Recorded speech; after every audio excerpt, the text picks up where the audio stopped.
Hello everyone, welcome to my channel Shilpi's cooking world. আশা করছি সবাই ভালো আছেন। আজ আমি আপনাদের জন্য একটি ভর্তার রেসিপি নিয়ে এসেছি, আর সেটি হলো পাকা টমেটোর ভর্তা।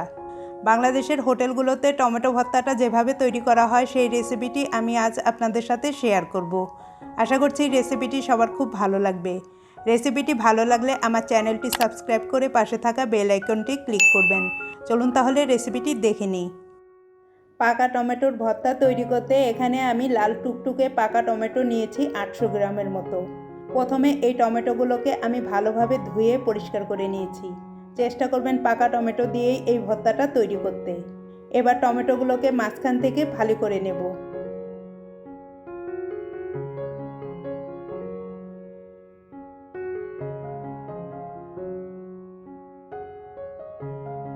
এখন সবগুলো টমেটো আমি মাঝখান থেকে ফালি করে নিয়েছি, আর টমেটোর মাঝের এই শক্ত অংশটা আমি ফেলিনি, এটা পরে আমি ফেলবো।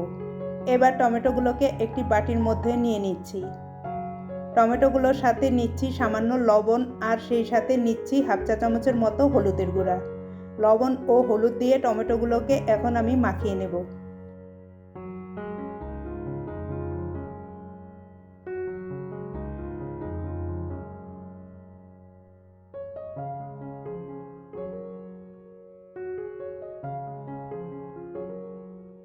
এখানে একটি ফ্রাইং প্যান চুলায় বসিয়ে তাতে 2 টেবিল চামচের মতো সরিষার তেল নিচ্ছি।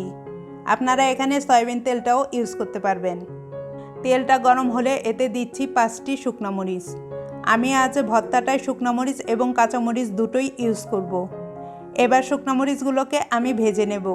শুকনো মরিচগুলো ভাজা হলে আমি এগুলোকে তুলে নিচ্ছি।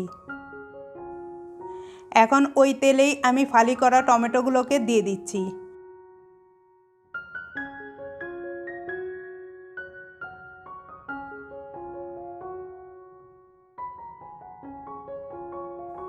সেই সাথে দিচ্ছি 5 কোয়া রসুন।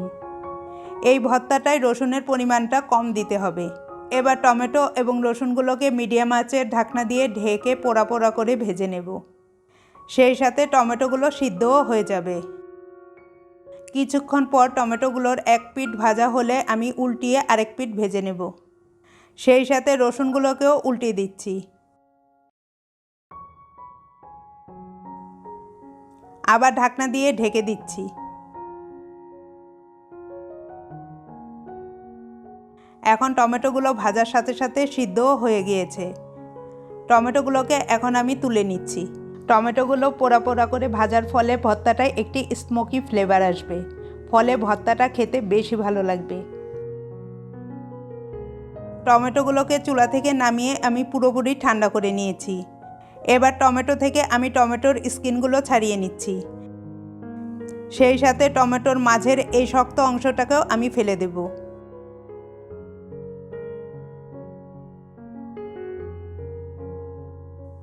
এখন সবগুলো টমেটো থেকে আমি খোসা ছাড়িয়ে নিয়েছি।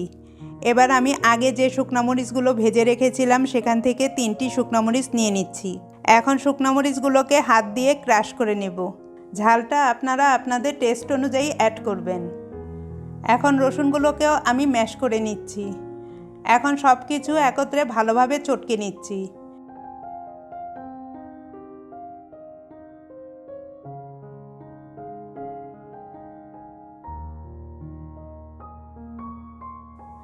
টমেটোগুলো চটকে নেওয়া হয়ে গেলে আমি পরের স্টেপে চলে যাচ্ছি।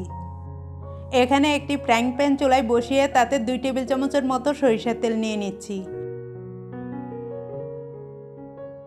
তেলটা গরম হলে দিচ্ছি পেঁয়াজ কুচি। আমি 2টি মাঝারি সাইজের পেঁয়াজ কুচি করে নিয়েছি। সেই সাথে দিচ্ছি 3টি কাঁচামরিচ কুচি। আপনারা কাঁচামরিচের পরিমাণটা আপনাদের টেস্ট অনুযায়ী বাড়িয়ে বা কমিয়ে নিতে পারবেন। এবার পেঁয়াজ ও কাঁচামরিচ একসাথে একটু ভেজে নেব। পেঁয়াজটাকে আমি একটু নরম হওয়া পর্যন্ত ভেজে নেব, খুব বেশি ভাজবো না। ভাজা পেঁয়াজ দিয়ে ভর্তাটা তৈরি করলে ভর্তাটা অনেকক্ষণ পর্যন্ত ভালো থাকবে। আপনারা কাঁচা পেঁয়াজ দিয়েও ভর্তাটা তৈরি করতে পারবেন। পেঁয়াজ হালকা ভাজা হলে দিচ্ছি ভর্তা করে রাখা টমেটো। সেই সাথে দিচ্ছি পরিমাণ মতো লবণ। আমি আগেও টমেটো ভাজার সময় লবণ দিয়েছিলাম।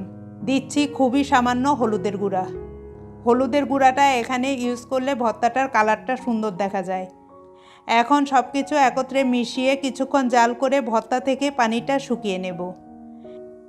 কিছুক্ষণ জাল করার পর ভর্তার পানিটা অনেকটাই টেনে এসেছে। এ পর্যায়ে দিচ্ছি কিছু ধনেপাতা কুচি। আমি এখানে 1/4 কাপ ধনেপাতা নিয়েছি। এখন ভর্তার সাথে ধনেপাতা ভালোভাবে মিশিয়ে দিচ্ছি 1/2 চা চামচ চিনি। এটা টোটালি অপশনাল, আপনারা এখানে চিনিটাই স্কিপ করে যেতে পারেন। তবে চিনিটা এখানে ইউজ করলে ভর্তার টেস্টটা বহুগুণ বেড়ে যায়। এখন ভর্তা থেকে পানিটা শুকিয়ে গিয়েছে, কিন্তু ভর্তাটা নরম আছে। এ পর্যায়ে আমি চুলা থেকে টমেটো ভর্তাটা নামিয়ে একটি সার্ভিং ডিশে সার্ভ করে নেব। এই তো খুব সহজেই তৈরি হয়ে গেল আমার খুবই মজার পাকা টমেটোর ভর্তা। এটা গরম ভাতের সাথে খেতে খুবই ভালো লাগে। আমার রিকোয়েস্ট থাকবে আমার এই রেসিপিটি ফলো করে একবার হলেও বাসায় আপনারা এটা ট্রাই করবেন। আমার এই রেসিপিটি কেমন লাগলো তা জানাতে কমেন্ট করবেন, আর ভালো লাগলে ভিডিওটিতে লাইক করবেন এবং সেই সাথে আমার ভিডিওগুলো ফ্যামিলি অ্যান্ড ফ্রেন্ডসদের সাথে বেশি বেশি করে শেয়ার করবেন।